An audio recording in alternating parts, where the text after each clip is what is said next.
Regional industry conclave में 31,000 करोड़ के प्रस्ताव मिले हैं। मुख्यमंत्री ने पत्रकार वार्ता के दौरान जानकारी दी। दरअसल विंध्य में निवेश के लिए उद्योगपतियों में बहुत उत्साह देखने को मिला, ऐसा मुख्यमंत्री ने कहा। मध्य प्रदेश और उत्तर प्रदेश का संयुक्त सोलर ग्रिड विंध्य में लगने की संभावना है। मुख्यमंत्री ने प्रेस कॉन्फ्रेंस में रीजनल इंडस्ट्री कॉन्क्लेव की उपलब्धियों के संबंध में जानकारी दे रहे हैं। आपको बता दें कि 23 अक्टूबर 2024 मुख्यमंत्री डॉक्टर मोहन यादव ने रीवा में आयोजित रीजनल इंडस्ट्री कॉन्क्लेव के समापन पर मीडिया सेंटर में आयोजित प्रेस कॉन्फ्रेंस में पत्रकारों से संवाद किया। मुख्यमंत्री ने कॉन्क्लेव की उपलब्धियों की जानकारी लेते हुए कहा कि रीवा का आयोजन सबसे सफल रहा। रीवा में कॉन्क्लेव के लिए सबसे शानदार व्यवस्थाएं की गई। रीवा में कॉन्क्लेव में 31,000 करोड़ के निवेश के प्रस्ताव मिले हैं। रीजनल इंडस्ट्रीज कॉन्क्लेव रीवा के औद्योगिक विकास के लिए क्रांतिकारी कदम साबित होगा। इसमें भाग लेने के लिए पूरे प्रदेश से 4,000 से अधिक उद्यमियों ने पंजीयन कराया। इसमें 10 राज्यों के निवेशकों ने भागीदारी की, साथ ही 300 से अधिक वायर सेलर मीटिंग की गई। कार्यक्रम में 150 से अधिक विशिष्ट अतिथियों ने भाग लिया। मुख्यमंत्री ने कहा कि रीजनल इंडस्ट्री कॉन्क्लेव में भाग लेने वाले सभी उद्योगपतियों ने मध्य प्रदेश की औद्योगिक नीति तथा सकारात्मक वातावरण की प्रशंसा की है। मध्य प्रदेश में सिद्धार्थ इंफ्राटेक 12,800 करोड़ रुपए, ऋत्विक प्रोडक्ट 4,000 करोड़ रुपए, केजीएस सीमेंट 14,000 करोड़ रुपए, पंतजलि ग्रुप 1,000 करोड़ रुपए, रामा ग्रुप 500 करोड़ रुपए, solar AMC service private limited 400 crore रुपए, बीपीसीएल पेट्रोकेमिकल 300 करोड़ रुपए के निवेश का प्रस्ताव दिया है। साथ ही शारदा मिनरल्स ग्रुप 225 करोड़ रुपए, एस गोयनका ग्रुप ने 200 करोड़ रुपए, शिव शक्ति कंस्ट्रक्शन कंपनी 175 करोड़ रुपए, अडानी ग्रुप ने सिंगरौली में 2,528 करोड़ रुपए, जय प्रकाश पावर वेंचर 750 करोड़ रुपए, एनटीपीसी ने सोलर प्लांट के लिए 103 करोड़ रुपए, अल्ट्राटेक सीमेंट लिमिटेड मैहर ने 3,000 करोड़ रुपए तथा निसर्ग इस्पात सीधी में 1,000 करोड़ रुपए तथा अन्य उद्योगों में 2,063 करोड़ रुपए के निवेश के प्रस्ताव मिले हैं। इनमें लगभग 30,000 लोगों का रोजगार का अवसर मिलेगा। मुख्यमंत्री ने कहा कि पंतजलि ग्रुप उज्जैन में योग और आयुर्वेद का संस्थान बनाने जा रहा है। रीवा में 5वीं रीजनल इंडस्ट्री कॉन्क्लेव से विंध्य के विकास को नई दिशा मिलेगी। निर्यात को बढ़ावा देने के लिए सिंगरौली और कटनी में कंटेनर डिपो बनाए जाएंगे। रीवा एवं सतना में नवीन औद्योगिक क्षेत्रों तथा सिंगरौली सीधी मऊगंज और मैहर में एमएसएमई विभाग के औद्योगिक क्षेत्र खोले जाएंगे। पर्यटन को बढ़ावा देने के लिए विंध्य क्षेत्र की पर्यटन संभावनाओं को व्यापक प्रचार प्रसार किया जाएगा। विंध्य में उत्तर प्रदेश और मध्य प्रदेश का संयुक्त सोलर ग्रिड स्थापित किया जाएगा। इससे प्राप्त बिजली का दोनों प्रदेशों में आवश्यकता के अनुसार उपयोग होगा। रीवा में 10 मंजिला आईटी पार्क निर्माण का शिलान्यास किया गया। इससे पूरे विंध्य में आईटी के क्षेत्र में तेजी से विकास को गति मिलेगी। प्रेस कॉन्फ्रेंस में उप मुख्यमंत्री राजेंद्र शुक्ला, जिले के प्रभारी मंत्री तथा पंचायत एवं ग्रामीण विकास मंत्री प्रहलाद सिंह पटेल, जनार्दन मिश्रा, जिला भाजपा अध्यक्ष डॉक्टर अजय सिंह, प्रमुख सचिव राघवेंद्र कुमार सिंह, आयुक्त जनसंपर्क डॉक्टर सुदाम अखाड़े, संचालक जनसंपर्क अंशुल गुप्ता तथा पत्रकार उपस्थित रहे। स्वागत है। मीडिया के सभी साथी सुबह से आज इस कॉन्क्लेव को कवरेज कर रहे हैं। उन सभी साथियों का स्वागत है। आज की एक सफल कॉन्क्लेव जो श्रृंखला में 5वीं थी, आज माननीय मुख्यमंत्री महोदय स्वयं आपसे रूबरू होंगे। माननीय मुख्यमंत्री महोदय से मैं निवेदन करूंगा कि मीडिया को आज के बारे में मध्य प्रदेश में निवेशकों के लिए सुशासन, निवेश के वातावरण, हेड होल्डिंग नीतियों को सराहा है। उम्मीद कर रहे हैं कि जिस प्रकार का ये हमारा वर्तमान का इंडस्ट्री कॉन्क्लेव हुआ है, यशस्वी प्रधानमंत्री के नेतृत्व में विंध्य को बेहतर कनेक्टिविटी बनाने के लिए जिस प्रकार से एयरपोर्ट मिला है, समान रूप से हमने औद्योगिक निवेश का भी बड़ा वातावरण बनाया है। और ये कुल मिलाकर के वर्तमान के समय में विंध्य एक बढ़ते महानगर के साथ साथ खास करके ये औद्योगिक निवेश का पूरे देश के अंदर अपने आप में अलग पहचान बनाने वाला क्षेत्र बन रहा है, जिसके माध्यम से दूरगामी दृष्टि से बड़े निवेशक भविष्य के बड़े बड़े प्लान लेकर यहाँ आने के लिए आगे बढ़े हैं। मैं उम्मीद कर रहा हूँ कि जिस प्रकार से मध्य प्रदेश में पूरे देश के उद्योगपतियों को आकर्षित किया है, विंध्य में भी उनकी इच्छा दिखाना, निवेश के प्रस्ताव देना, ये हमारी अपनी उस भावना को पुष्ट करने के लिए है जिसके लिए मध्य प्रदेश में वर्तमान में वातावरण बना हुआ है। एक बार फिर मैं आपकी इस प्रेस कॉन्फ्रेंस के माध्यम से सभी उद्योगपतियों को, सभी निवेशकों को धन्यवाद ज्ञापित करता हूं जिन्होंने इस सम्मेलन में भाग लिया।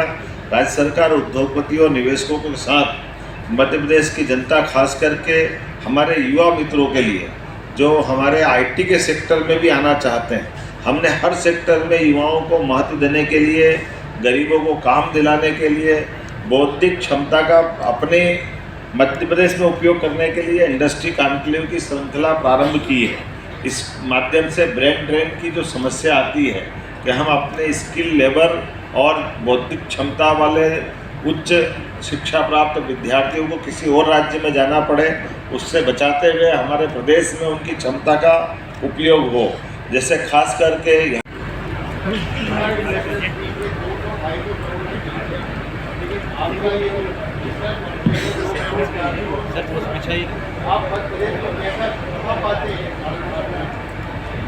हमने तो 31,000 करोड़ के निवेश यही लिए एक ही दिन में आज, और ये मान के चलो कि लगातार 5वीं मीटिंग में जैसा कि मैंने बताया था कि 2,50,000 करोड़ के प्रस्ताव तो अभी तक आ चुके थे। अगर ये 31,000 जोड़ते हैं तो लगभग 2,80,000 करोड़ से ऊपर के निवेश हमको अभी तक मिले, और ये निवेश के प्रस्ताव रुक नहीं रहे। इसके बाद अभी नर्मदापुरम, फिर शहडोल, ये क्रम लगातार जारी रखते हुए फिर भोपाल में हम अपने ग्लोबल इंडस्ट्री कॉन्क्लेव भी करने वाले हैं। अर्थात देश के अंदर भी, प्रदेश के अंदर भी, रीजनल लेवल पे भी हम ये लगातार निवेश की पॉलिसी के आधार पर आने वाला 2025 का वर्ष औद्योगिक वर्ष के रूप में मनाने वाले हैं, ताकि ये उद्योग निवेश की संवर्धन करने की पॉलिसी में लगातार हम काम कर सकें।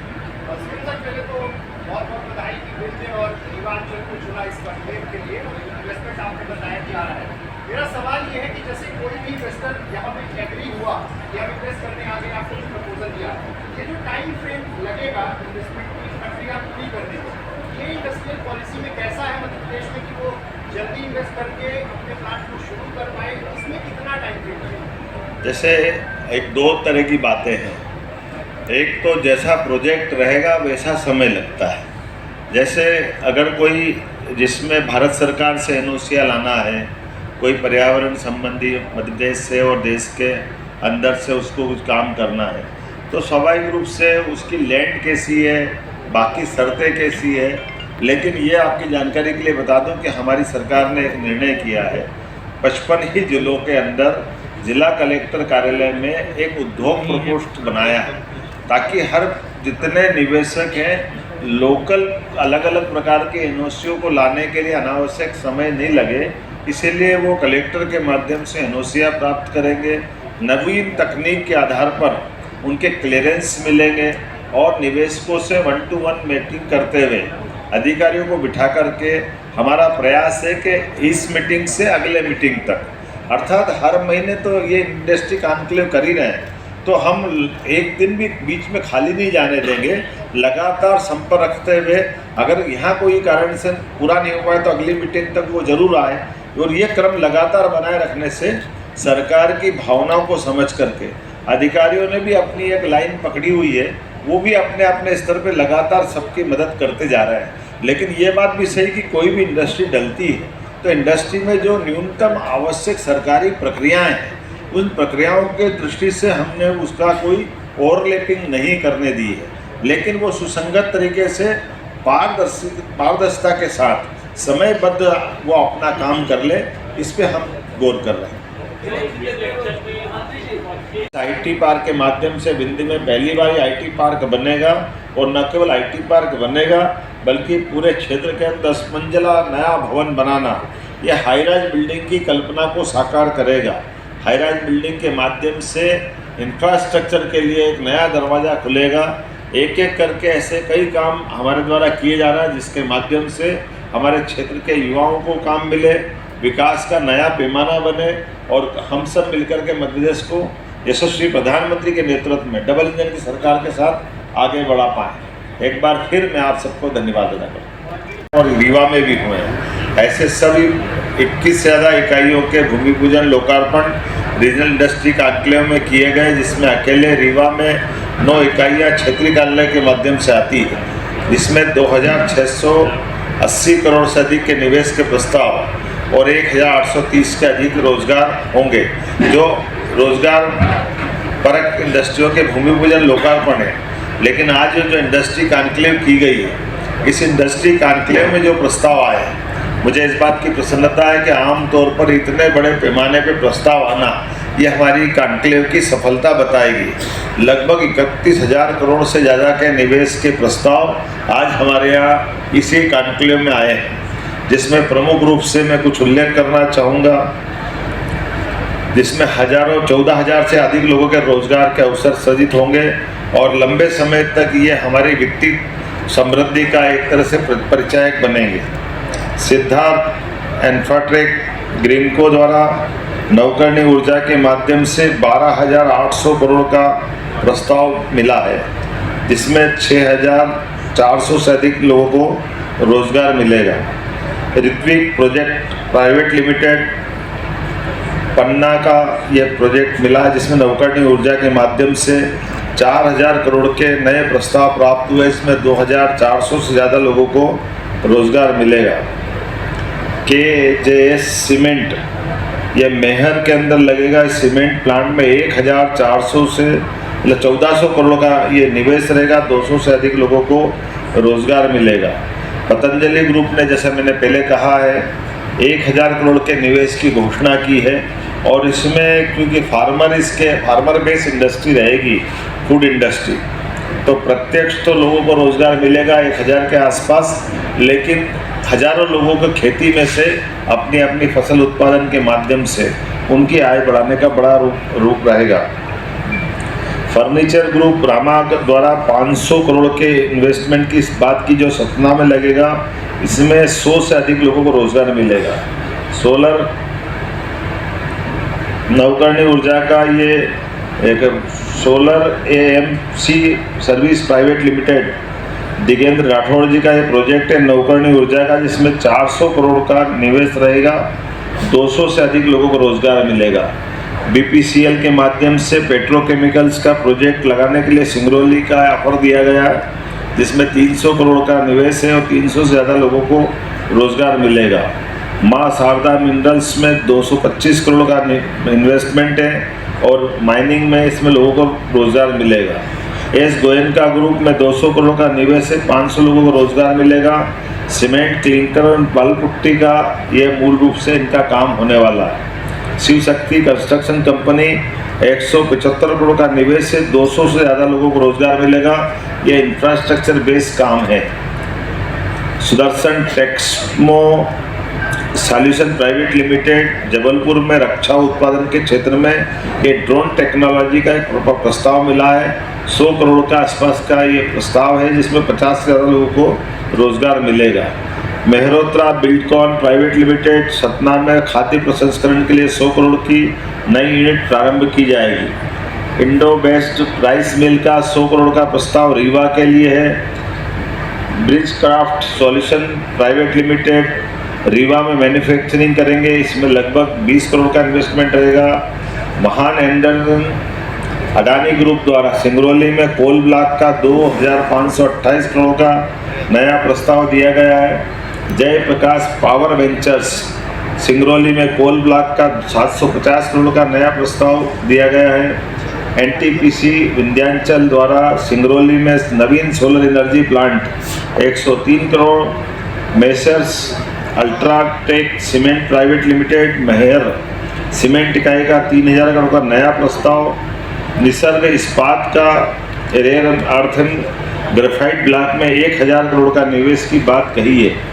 ऐसे अलग अलग छोटे छोटे 2, 5, 10, 1, 4, 6 ऐसे कई प्रस्ताव तो अभी हमने इसमें गिनती में नहीं लिए, क्योंकि वो बड़ी संख्या में कुल मिलाकर के हमारे लगभग 31,000 करोड़ से ज़्यादा के प्रस्ताव जो मूल रूप से आज संपन्न हुए हैं। मैं उम्मीद करता हूं कि जिस प्रकार से उद्योग विभाग, MSME, खनिज, अन्य सेक्टर में मिलकर के ये प्रस्ताव आए हैं, ये न केवल मध्य प्रदेश की हमारी औद्योगिक निवेश की इकाई का एक नया ताकत का रूप बन के निकलेगी, बल्कि विंध्य के क्षेत्र को अपनी एक नई पहचान बनाएगी। ये रीजनल इंडस्ट्री कॉन्क्लेव का क्रम जो हमने पहले से डिसाइड किया आज 5वें नंबर का था और इसकी खास बात यही रही है कि पहली बार होने वाली इंडस्ट्री कॉन्क्लेव में भी जिस ढंग से रिस्पांस आया है, ये रिस्पांस बताता है कि ये बार बार की और ऐसे आने का अवसर पर दोबारा भी हम इस प्रकार से इस क्रम को जारी रखेंगे।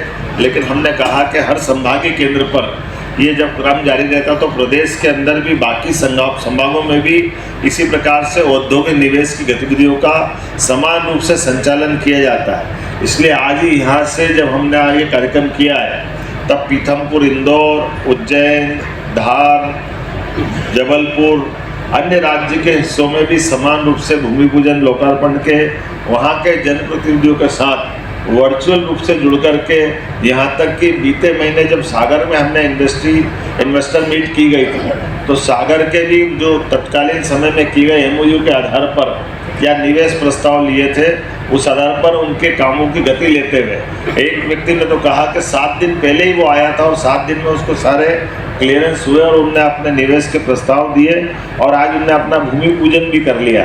यह बदलते दौर का समय है। यशस्वी प्रधानमंत्री के नेतृत्व में इसी प्रकार से लगातार आगे बढ़ने की ज़रूरत है। जैसा कि मैंने आज अपने वक्तव्य में घोषणा की थी, हमारे रीवा के अंदर इनलैंड कंटेनर डिपो ICD की मांग की गई थी। परीक्षण उपरांत पाया गया रीवा संभाग में सिंगरौली और कटनी में ICD का निर्माण सर्वाधिक उपयुक्त होगा। हमने निर्णय किया कि रीवा संभाग में उद्योगों को बढ़ावा देने सोमानी टाइल्स परफेक्ट मार्केटिंग। हमारे यहाँ उपलब्ध है wall tiles, elevation, floor tiles, parking tiles, sanitary के सभी आइटम। एक बार सेवा का अवसर अवश्य प्रदान करें। उचित और सस्ते रेट पर अच्छी कंपनियों के सभी सामान उपलब्ध। हमारे पास सोमानी कंपनी टाइल्स का डीलरशिप है। इसके साथ ही साथ हमारे पास फिनोलेक्स पाइप कंपनी का भी डीलरशिप है और पूरा प्रीमियम मटेरियल पे हम काम करते हैं और बहुत ही रिजनेबल रेट पे रहता है। और जो भी नई डिज़ाइन लॉन्च होती है वो सारी डिज़ाइनें हमारे पास अवेलेबल होती है। हमारा पता है Shilpi city perfect marketing tiles, shop Samaan Tiraha, Rewa. अधिक जानकारी के लिए संपर्क करें 97 52 54 27 64 या फिर 83 19 31 79 64। हमारा टेलीफोन नंबर है 076 62 40 70 64।